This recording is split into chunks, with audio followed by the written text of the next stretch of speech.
Nako, heto mga kaubayan na paktay, katapusan na. Nako po, kinarma.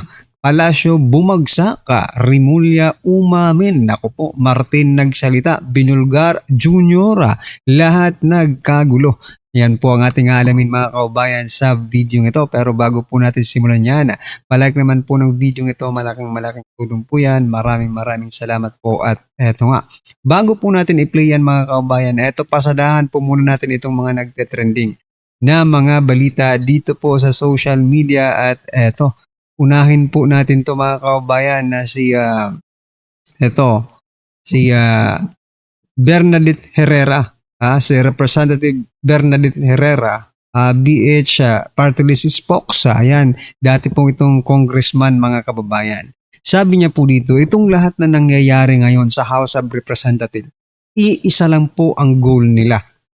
Ano ang goal nila? Ito po mga kababayan. Sabi po kasi dito, they are stretching the facts upang makabuo ng negatibong imahe laban kay Vice Presidente. Correct, palapakan po natin yan. Kahapon sinabi rin natin yan that all these things happening in the Congress, House of Representatives, no? Ito ay isang political attack, no? Kay BP Sara mga kaubayan. And they are just preparing for 2028. Whoever, no, yung kanilang gustong maging presidente, maybe po ang nasa likod nito. Bakit? Kasi tingnan niyo naman, di ba? Nagdeklara lang si BP Sara na gusto niyang tumakbo ng vice presidente. Ito, todo na po sila sa pagkayod, no? Na masiraan si BP Sara. Sabi pa po dito, no? Ginawa ito upang ikondisyon ang isip ng publiko kahit wala pang konkretong ebidensyang naipapakita upang patunayan ang mga paratang. Huwag nating linlangin ang publiko. Kung may matibay kayong ebidensya, hindi kailangang iligaw ang taong bayan. Utang natin sa mamamayan na turuan sila. Hindi linlangin. Correct. No? Nililinlang nila. Opo, nililinlang nila ang taong bayan sa totoong katotohanan. Where in fact, no? Tingnan nyo, eto na nga lang, hindi ba kayo nagtataka mga kaubayan? No? Bawal magtanong. Okay? Yung mga kapartido ni BP Sara, I mean yung mga congressman na pumapanig kay BP Sara, bawal magtanong, no? Even the attorney of BP Sara, bawal magtanong. Sige, sabihin natin bawal talaga magtanong, pero what is the implication? Diba? Nandyan kayo para magsiraan lang talaga si BP Sara. Diba? Kaklaro na niyan Ang klaro na niyan mga kababayan. Pero ito pong naging komento ng ating mga kababayan patungkol dyan. Sabi po dito ni Mikey, ayan. Mikey Miralles Vigo. Herrera is right. AMLAC data are not proof of wrongdoing. Just financial movement that still needs verification and context. Presenting raw figures without explanation can mislead the public. Inflow and outflow of funds don't automatically mean illegal activity or personal gain. Without solid verified evidence, these are just allegations, not facts. Okay? Correct. Palakpakan po natin mga kababayan. Ito pa ang nakakapagtaka. Alam niyo po, itong pinapakita ng AMLAC mga kababayan na data of which tumaas, no, yung kanilang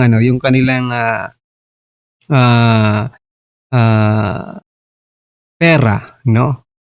It only implicates that BP Sara is a good manager.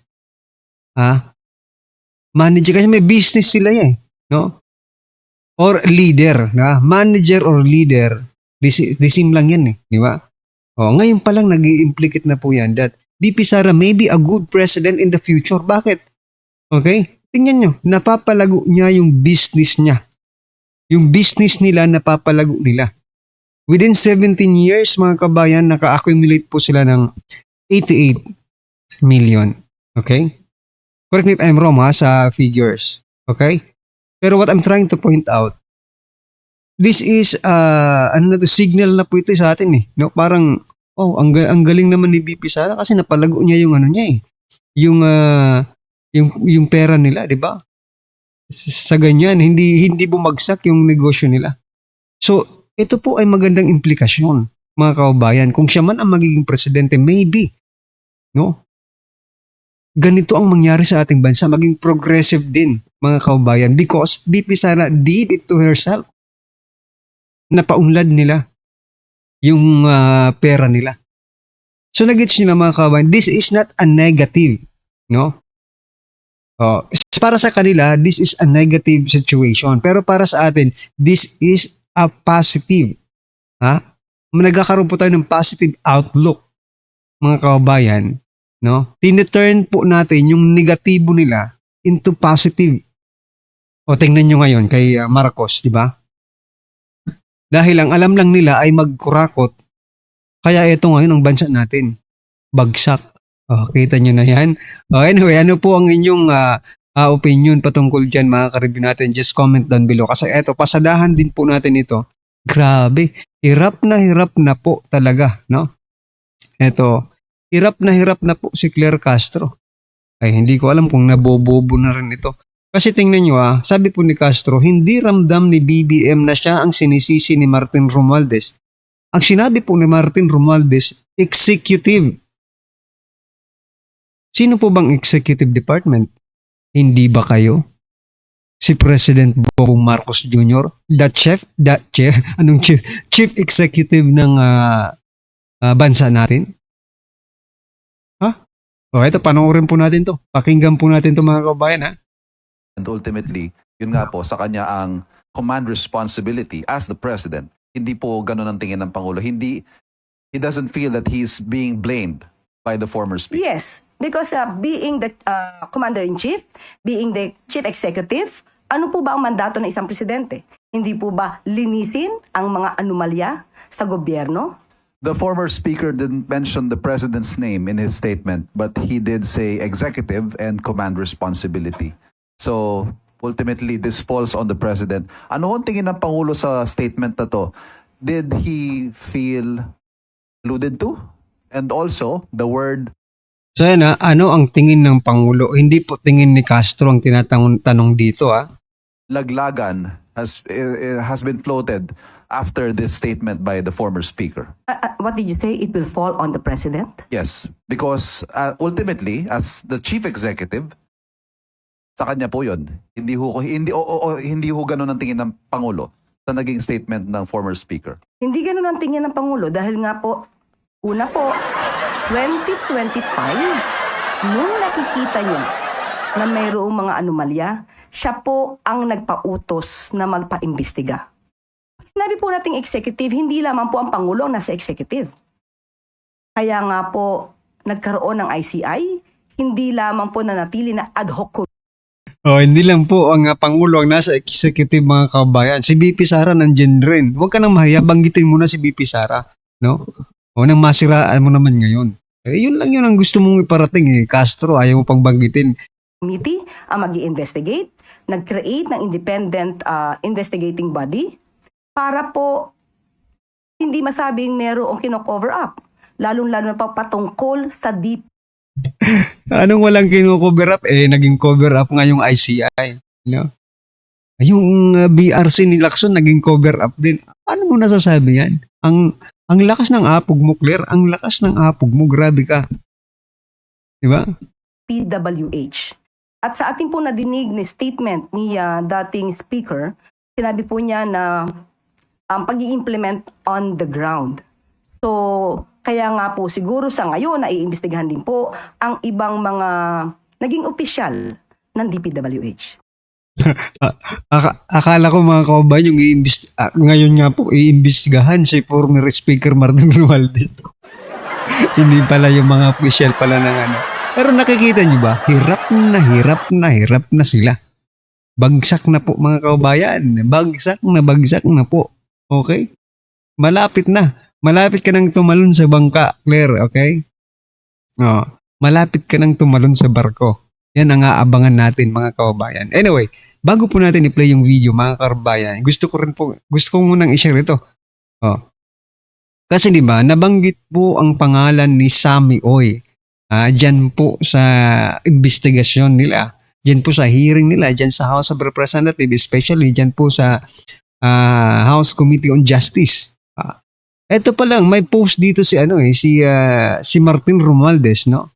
May post po siya ng June 20, 2019. Ito binalikan lang natin kasi na-post din ito ni Ma'am Sas Rogando Sasot. Sabi niya po dito, sabi po sa post ni Martin Romualdez, mga kababayan, ayan I've always been Davao City, Mayor Sara Duterte in high regard. Para sa akin, apart of being an effective leader, she is also warm, earnest person, true and true. Okay? Maraming salamat for making time for me and my friend Sammy Oy. And for always showing malasakit for our countrymen. Okay?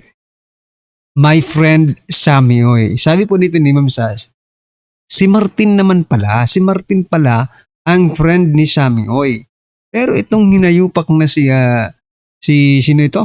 Si Trililing, mga kababayan, bakit pilit na ikinokonekta si Sammy Oy kay VP Sara, kay former President Duterte? Gayong si Martin Romualdez naman pala ang kaibigan ni Sammy Oy. Aray ko po, meron na naman tayong bagong natuklasan mga kababayan. So, basag na naman po ang script ng House of Representatives. Yan mga kababayan. Ano po ang inyong opinion dyan? Just comment down below at eto, pasadahan na po natin yung video. Pasok Banggaan umano nila Remulla at Romualdez, pwedeng hindi lang ito simpleng issue ng ego o impluensya. Baka ito na ang hudyat ng unti-unti nang gumuguho ang administrasyon ni Marcos mula sariling nilang bakuran. Ako po, kaya ang tanong mga kababayan, may civil war na ba sa loob ng kapangyarihan? May naglalaglagan na ba? At ito na ba ang simula ng pagbagsak nila? Panoorin nyo to hanggang ano kaya ang ibig sabihin nito ni Remulla? Tingnan natin to. Ayan it is what it is. Yan may ganyan siya. Wait lang, ulitin natin Hindi ko nakita yun At lakihan tayo natin. Okay. Pasok. No comment ako. No comment ako. It is what it is. It is kinamatis.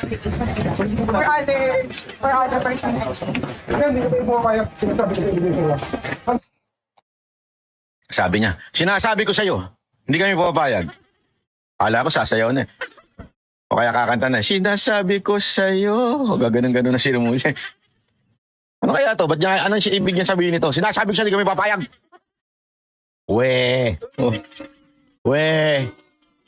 Sure ka ba dyan? Baka nakalipad na yan.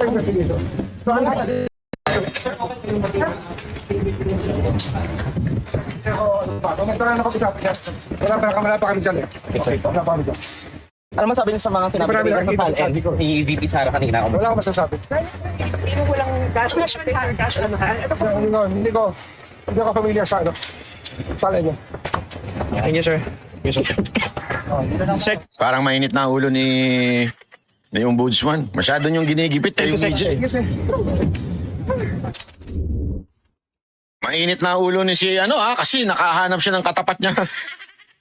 Dambualang Kasi remember, sabi nga sa mga kartel. Sa kartel po, hindi ko sabing kartel sila. So, El Familia. Gumaganon-ganon yung mga yun Siyempre, kapamilya pa rin ni Romualdez si Marcos baka nagbabanggaan sila ng kapangyarihan, ng power nila sa isa't isa, di ba? Di ba? Yun ang mukhang matindi itong nangyayari na to. Ito, panoorin natin itong mga komento ng mga political analyst. Napaka-importante kasi na maunawaan natin itong itong mga political analyst na nagbabanggit tungkol dito sa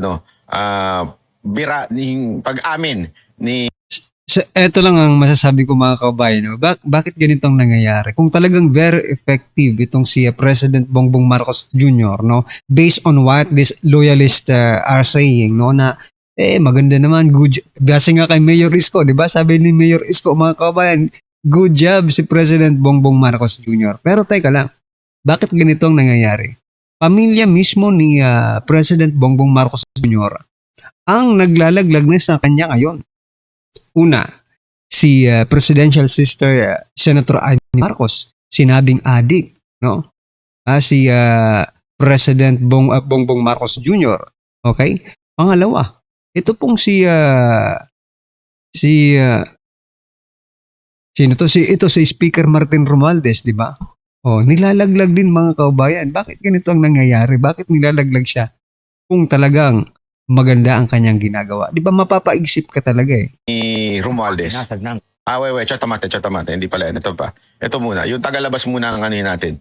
Kasi importante na marinig natin yung, yan. Ito. Gira, Assistant Professor ng Department of Political Ito muna, Science para mas ano. Ateneo de Manila University. Ano ba akala ko about squirrel yung pag-uusapan, Camille? Professor, magandang umaga po sa inyo. Ay, magandang umaga po. Ay, Prof, anong take mo dito sa video statement ni former Speaker Martin Romualdez?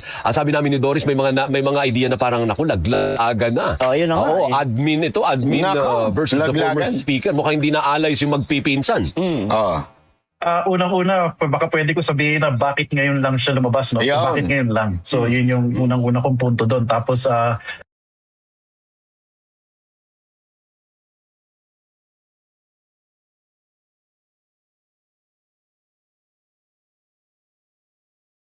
Banggaan umano nila Remulla at Romualdez.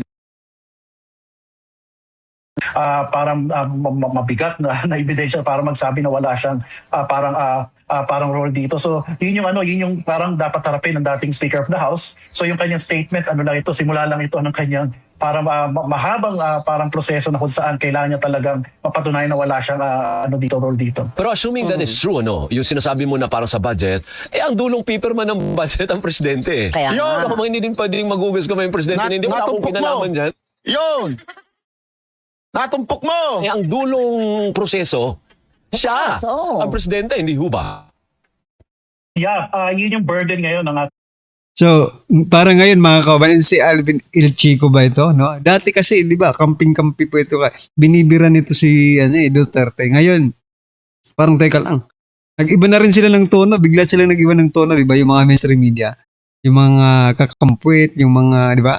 Nag-iba sila ng tono ngayon. Teka lang, pero eto, sinisisi na, nagsisisi na, naglalaglagan na. Parang ganun po yung naririnig natin sa kanila ngayon. Pangulo kasi kung tutusin parte talaga siya ng proseso. Remember, ang budget ginagawa siya batas. So yung proseso ng paggawa ng batas, parang ang huli na parang may role dito yung presidente. So, pumipirma siya. So nakailang taon tayo na kung saan pumirma siya doon sa mga Appropriations Act na ginawa ng Congress. Tama yan, nakailang taon tayo pero 'di ba? Ngayon mga kababayan, nag-uusapan po, mayroon pong oral argument diyan sa Supreme Court about sa GAA 2024 and 2025 or 2025 or 2026, diba? Parang ganun ang pero ang importante, what I'm trying to point out, pinag-uusapan po dahil meron pong mga sinasabi nila based on na sa oral argument ay mayroong mga nagawang unconstitutional diyan po sa gaang yan, no? So biruin mo. From the very start pala ng ni PBBM, diba? Meron mga ginawang mga unconstitutional. But anyway, ano po ang inyong masasabi dyan mga kaubayan? Just comment down below at syempre huwag pong kalimutang i-like ang video ito. Maraming salamat po at malaking tulong po yan. Maraming salamat po.